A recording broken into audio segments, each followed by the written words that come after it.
We're back with breaking updates coming in. Delhi was thrown into chaos as heavy rainfall led to severe waterlogging and structural collapses, causing widespread disruption and raising some serious safety concerns. Now, a similar incident reported from a place close to Delhi is what we're given to understand. In Ghazipur, a 22-year-old woman and her child drowned in a waterlogged drain in the Ghazipur area. According to the police, Tanuja, the woman, the 22-year-old woman, and her 3-year-old son Priyansh were out to buy some household items. That's when they fell into the drain.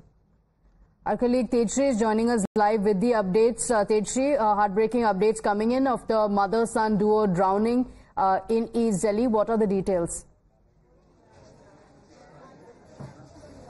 Well, yes, they drowned yesterday 7:30 p.m. while they were passing from that particular area of Khuda colony, and in fact the drainage system was entirely open, and the residents of that area told that it is not for the first time that this incident has taken place. However, I am being joined by the family member of Tanuja. तो कैसे ये हादसा हुआ और क्या कुछ अभी आपको जानकारी मिली? वो फेज 3 में मार्केट लगती है, बुद्ध बाजार लगता है, वहाँ पे वो सब्जी लेने गए थे। जो वापस रिटर्न हो रहे थे खोड़ा के लिए, अम्बेडकर गेट पे जो है नाला जो है डीडीए का नाला है जो खुला हुआ है, तो पानी ओवरफ्लो हो रहा था, बस उनको पता नहीं चला और जो है नाले में पाँव रखे तो बच्चे को लेते ही नाले में घुस गए दोनों चंदे। और फिर बाद में हमने 100 नंबर पर फोन करा। दिल्ली पुलिस तो वहाँ पर आई नहीं, यूपी पुलिस आई, उनके पास कोई सिस्टम नहीं था इस टाइप का कि मतलब में वो बचा पाए। वो हमसे ये बोल रहे थे कि मतलब में उनके पास रस्से थे, वो बोल रहे थे कि हम आपकी कमर पे इसको बांधते हैं, आप जो है नाले में कूद जाओ। किसको बोल रहे थे? हमको बोल रहे थे। आपको बोल रहे थे नाले में? बोला कि आप जो है नाले में जाके मतलब हमको रस्सी करते हैं। हमने बोला आपके पास कोई सिस्टम नहीं है, ना उनके पास लाइट थी ना कुछ था। तो हमने बोला हमको तो एक्सपीरियंस नहीं, हम कैसे नाले में कूद जाए। तो वो वैसे ही मतलब में कर रहे थे, मतलब में यहाँ से रस्सी डाले थे, उसके आगे कुछ मतलब में लोहे की चीज लगा रखी थी उन्होंने। नहीं, मतलब आप कह रहे हैं कि पुलिस ने या रेस्क्यू टीम ने आपको बोला कि आप रस्सी बांध के आप कूदिए, ऐसा? रेस्क्यू टीम ने बोला कि आप देख लीजिए, मतलब में हम रस्सी देते हैं आपको और आप रस्सी बांध के जो है इसमें ट्राई कर लीजिए। हमने बोला हम कैसे कूद जाएंगे इसमें, जब आप गोताखोर हो, आपको इस चीज का मतलब में एक्सपीरियंस है, तो हम कैसे कर सकते हैं इस चीज को। उन्होंने बोला जी हम क्या करें, हमारे पास तो सिस्टम यही है। फिर उनके बाद में उनकी जेसीबी पूरा आई, नाला हला तोड़ा उन्होंने।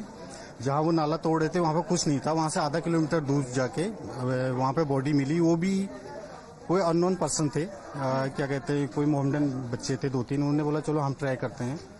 उन्होंने अपने कमर में रस्सी बांधी। उन्होंने एक जगह पे देखा तो उन्होंने बोला यहाँ पे जाली लगी है, तो वहाँ पे जाली नहीं थी।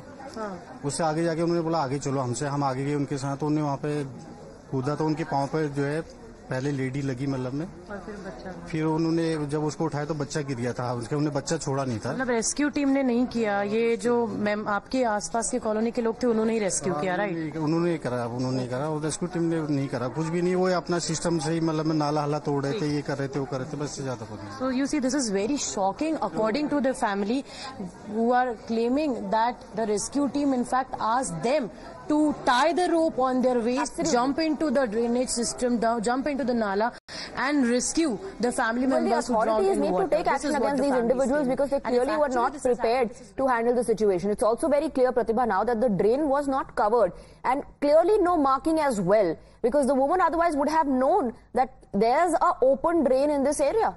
Absolutely. And first the incident takes place, and imagine the horror that the family members and the residents around had to go through. If the rescue officials had just arrived on time and had carried on with the rescue operations, maybe the 22-year-old woman and her son would have been alive. We continue getting you these updates. Quick break now. We'll be right back.